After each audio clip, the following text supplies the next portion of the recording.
What's up, you guys? Mighty Mike here for another episode of the Mighty Real Estate Investor Podcast. Whether you're an agent or an investor, when you're looking at properties and you're trying to decide, do I want to invest in this? Or somebody comes to you and they're like, hey, I want you to list my property.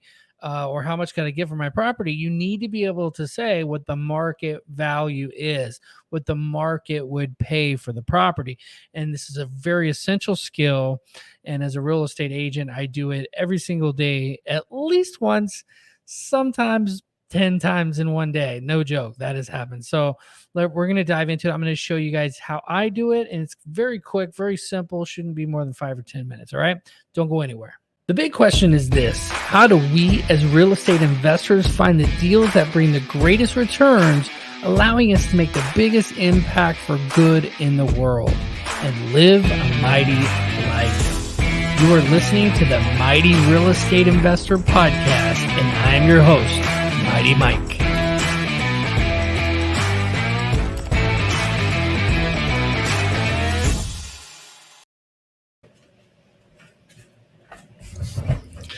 All right, so just got the sudden urge to get a drink.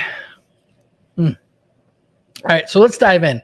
I got my MLS up over here. You can use a lot of different things, by the way. You can actually use Zillow. You can use Redfin. You can use a lot of these tools. And I know some wholesalers that don't have access to the MLS. That's exactly what they do, is they go and they take from multiple different free platforms that, and then pull like an average of what those platforms say that the property should sell for. And I can see where that can be a good rough estimate, because if these different websites pretty much agree on what it's worth, it's a pretty good chance that it's similar, right? Pretty close. However, those things don't take into account a lot of different factors. And we're not going to go into all those factors today. So that could be a valuable method for you to do. However, I'm actually going to use the MLS because that's what I use. And I think it's the best way to actually comp a property. Okay. So let's dive right in. And for those of you guys who are just joining us, we are talking all about how to create a CMA, comparative market analysis, using the MLS. Okay. So if you have Stellar MLS, this is going to look very familiar. Okay. So what I like to do, and a lot of people, everyone seems to do this a little bit differently. Okay. But what I like to do is I like to pull up my property, my subject property. So I've actually already pulled it up here. And the reason why is because this property is not going to change. However, our comparable properties are all going to be a little different. So our goal is really to find the twin property that's just like this, that the most recent sale, right? This is, all I had to do is go to the MLS, go to residential search. Okay. I go active, pendings, and solds, because actives are my competition if I list it, right? And the pendings are kind of competition as well. And you can actually call the agents and say, did you guys get above asking or under asking? And if you built relationships in the industry, you can do that, especially locally. Solds, this is what we're really looking for, because these are facts. So solds are really what we're looking for, but we would like to see what else is on the market, like what the competition is. Okay. So I already got my address. I copied it. I'm just going to Control V, paste that bad boy in there, so it takes me straight to it. And the reason why I like to do it that way is because if I try to put it in up here, the MLS never likes it when you put in a full address up here. It just freaks out. It doesn't know what to do. So what we're going to do is we have our subject property up over here. And what we're going to do is we're going to look for that, the twin to this property. So I already put this address in. Okay. If you scroll in here, I've already looked at this. This is the neighboring. It's a duplex, actually. So one side is our subject property, and the other side is, the next door neighbor. It just so happens that they just sold. Let's see, we're in May right now. So they just sold about 2 months ago. And they sold for a little less than asking at $230,000. So now you have to ask yourself, is this the same size? A lot of people, what they do is they look over here at the bedrooms, 3 bedrooms, 2 baths, and then they want to compare that. No, it's not the bedrooms, it's the square footage. So 1276. So it is 1276. So they're both 1276. They're both 3 bedrooms, 2 baths. Now, most people, what they'll do is they'll just kind of look at it and say, well, that's what we should list it for, or maybe a little bit more, like 235, right? To maybe 237, because that's what it sold for. And you wouldn't be completely wrong. As a matter of fact, let's take a quick look and see what Zillow has to say. And I do not recommend going off of Zillow comps. I just wanted to just curious. So you see the first guys that pull up. Realtor.com is beating Zillow. That's cool. Like that a little bit. So, okay. This is perfect. So you're going to see why this is perfect in a second. This thing is estimated at 241. That's the average. The range goes up to 265. Once we found our twin property, we just need to make sure there's no other properties somewhere close by that could maybe beat this property. Okay.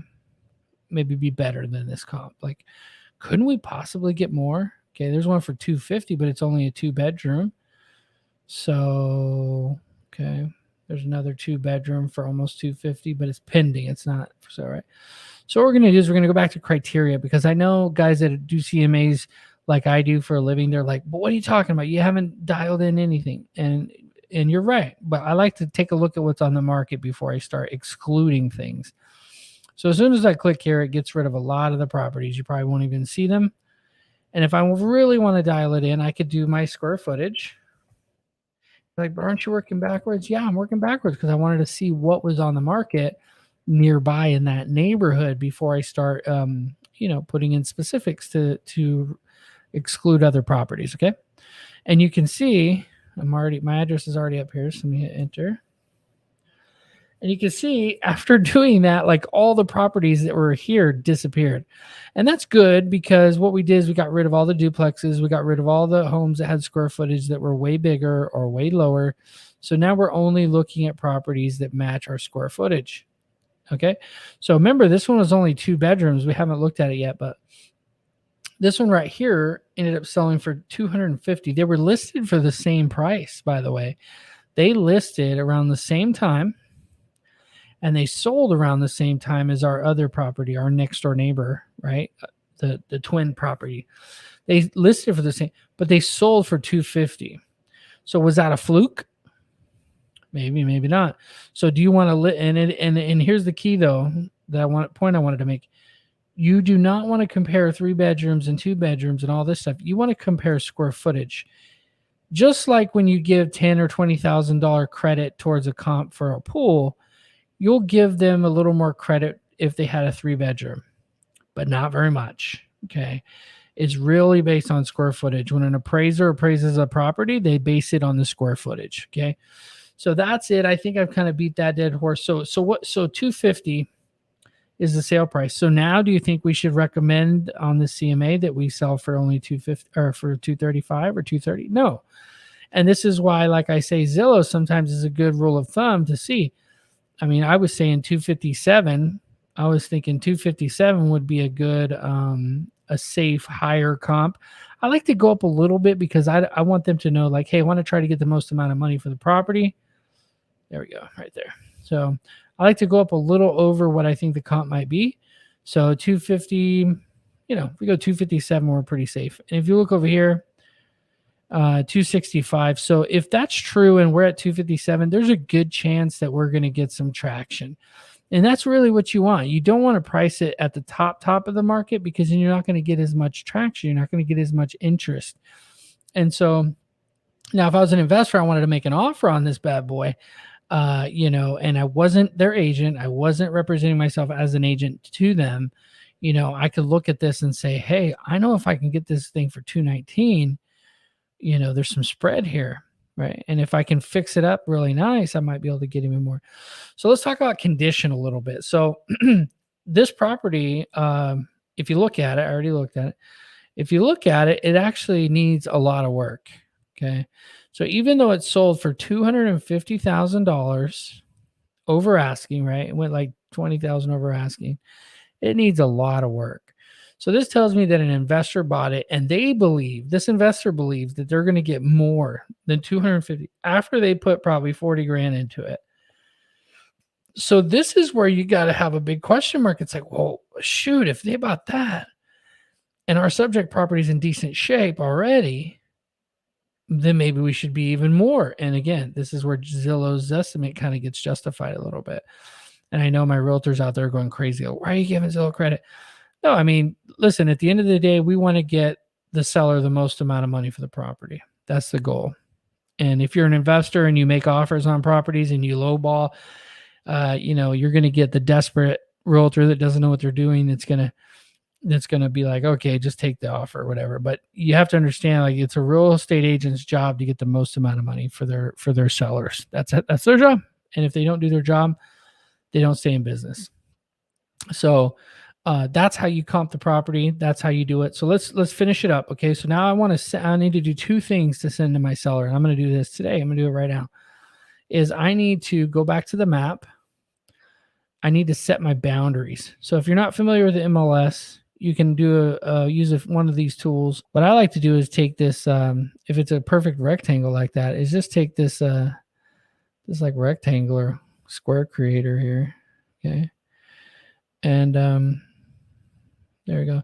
And actually what I want to do is I want to go back to criteria, and I'm going to go a little older here because we need a few more sold comps. I want him to know, like, there's not, and this might skew it to make it look a little cheaper, but that's okay because I'm actually recommending that he goes up in price, not down.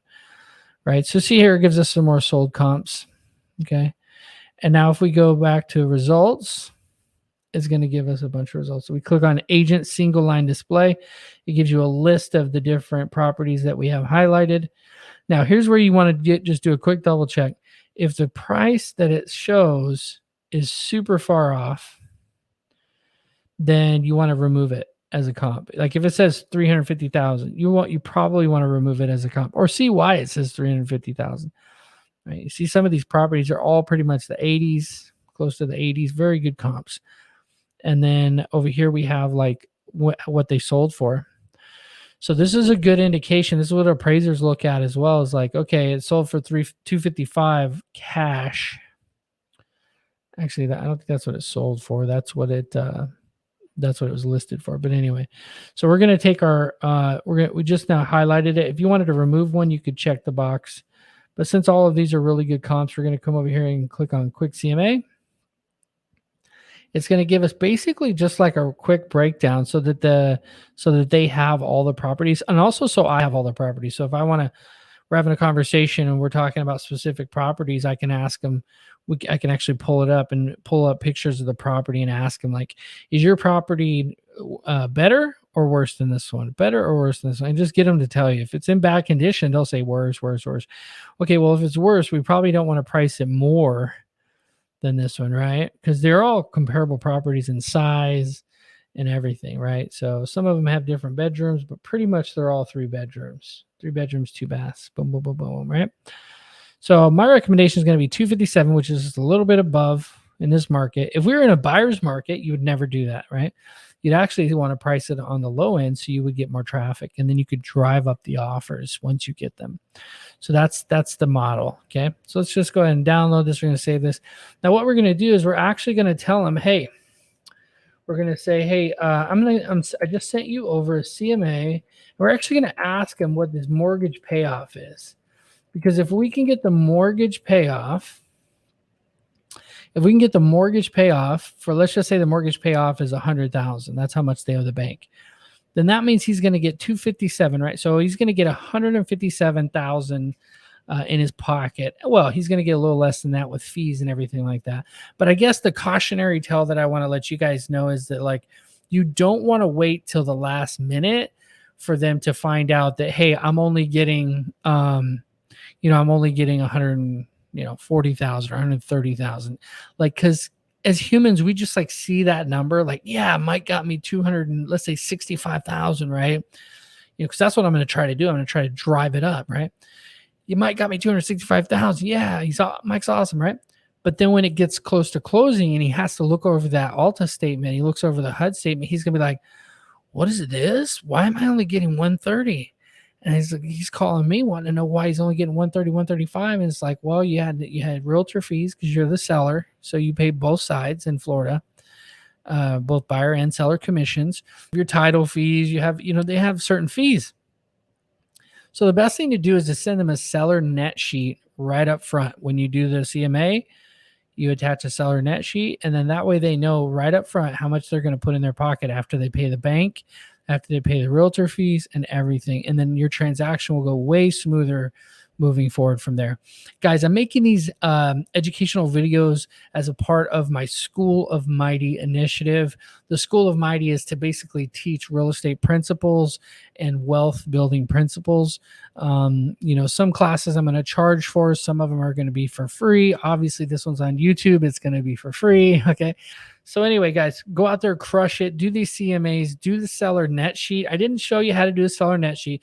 The reason why is because your title company will usually give you a login access, and you can they'll actually give you a printout. You go into their website, tell them, hey, I want to do seller net sheets. I kind of want to automate the process a little bit. Is there something I could do? They'll actually give you login access so you can get those seller net sheets prepared and sent over to your sellers. All right, guys, thank you so much. Smash that like button, smash the subscribe button, and we will see you guys on the next episode. If you want more of the tips, tools, and tactics to take your real estate investing to the next level, go get a free copy of my latest book at mightyfreebook.com. And don't forget to subscribe, rate, and review the show on your favorite audio platform.